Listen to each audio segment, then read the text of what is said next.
ازيكم عاملين ايه؟ يا رب تكونوا بخير. الفيديو اللي فات عملت نوع من السمك وهو السمك السنجاري، وكان خطير جدا. النهاردة في الفيديو ده هعمل السمك الفيليه. هعمله بطريقتين مش طريقة واحدة، واحد هشويه في الفرن والتاني هيكون مقلي، والاتنين بصراحة خطير خطير جدا. اول حاجة انا دوبت 3 معالق كبار من الزبدة، هي دي اللي هتسوي السمك وتخلي طعمه خطير.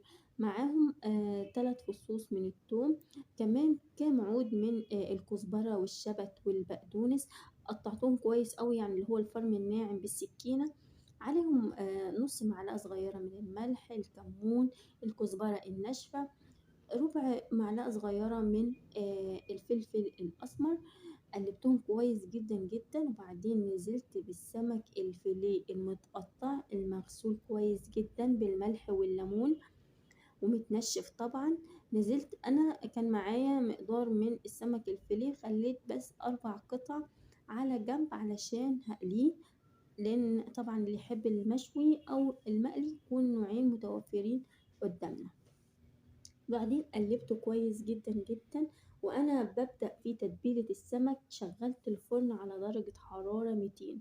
السمك ما خدش معايا اكتر من 20 دقيقة، خد حوالي 18 الى 17 دقيقة. شغلت الفرن فيهم من تحت، وباقي الوقت كنت مشغلة الفرن من فوق علشان طبعا ياخد الوش الخطير خطير اللي انتوا هتشوفوه. تاني حاجة بجهز الخليط اللي أنا هعمل فيه السمك المقلي. هو كوباية من الدقيق، عليهم معلقتين كبار من النشا، عليهم كمان نص معلقة صغيرة بس مليانة كده من البيكنج باودر، علشان الدقيق ما يكونش مكتوم والسمك يكون ني من جوه. كمان عليهم التوابل اللي هو الكمون والكزبرة والفلفل الأسمر. آه كمان قلبتهم كويس جدا جدا بمية لغاية لما الخليط بقى خفيف زي ما انتوا شايفين كده. وخليط التغطية برضو 3 4 معالق من الدقيق، أو طبق فيه شوية دقيق، عليهم معلقة صغيرة من النشا، نص معلقة صغيرة من يعني هو نفس بالظبط التوابل اللي حطيتها في الخليط اللي هو الكريمي، ولكن بمقدار أقل. وطبعا قللت الملح لأن في ملح في التتبيلة اللي حطيت فيها مية. أول حاجة بعملها بنزل بالسمك في الدقيق، وبنفضه كويس جدا جدا، وبخلي الدقيق يغلفه من كل الاتجاهات، وبعد كده بنزل بيه في الخليط اللي هو السائل ده. ولو عايزينه مقرمش جدا جدا اعمل المحاولة دي مرتين، هيكون رهيب رهيب، والقشرة اللي بره عمرها ما هتفك منك وانت بتحمري في الزيت. خرجت السمك الخطير بعد 20 دقيقة بالظبط من الفرن، شايفين شكله كان تحفة جدا جدا.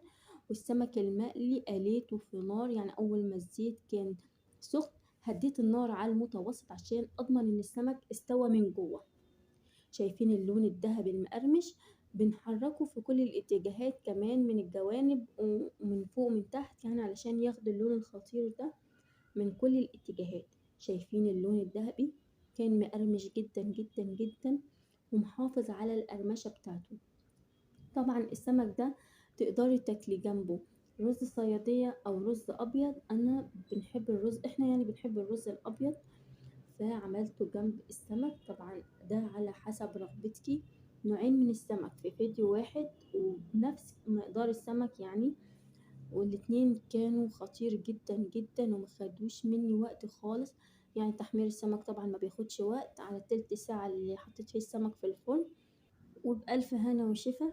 أتمنى إن انتوا تجربوه وتقولوا لي رأيكم في التعليقات، وشكرا للمتابعة.